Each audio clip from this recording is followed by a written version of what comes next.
of all the calls you can get that are intimidating, I would put the IRS right up there with, your child's been incarcerated. Iowa businessman Jim Norland answered the intimidating phone call from a man who identified himself as an IRS agent. The caller claimed that the IRS had found mistakes in several of his previous income tax filings. He said Jim had underpaid his taxes, had not responded to previous IRS notices, and time had run out. He said to me, you owe us $5,800 or whatever, and if you can make payment electronically by the end of the day of $4,300, we'll suspend your thing. You suspend sending the federal marshal after you.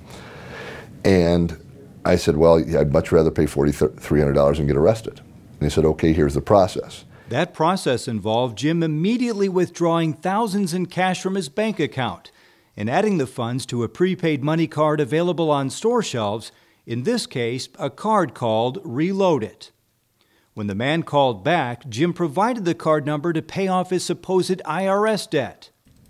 Jim later found out it was not the IRS calling to collect, it was a scam. Iowa Attorney General Tom Miller. It's a total fraud. The IRS doesn't operate that way. The IRS will send you a notice if you owe money. They will not threaten jail. They will not give you a payment plan or a payment place to make the payment.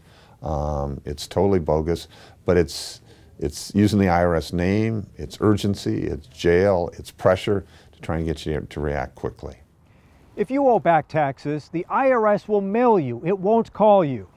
If you get such a call, even if it says IRS on your caller ID, hang up. If you want to make sure you really don't owe back taxes, pick up the phone and call the IRS at its listed toll-free number. If you've been taken in by the IRS scam, report it to your local police department or sheriff's office. With this consumer clip from the Iowa Attorney General's office, I'm Jeff Greenwood.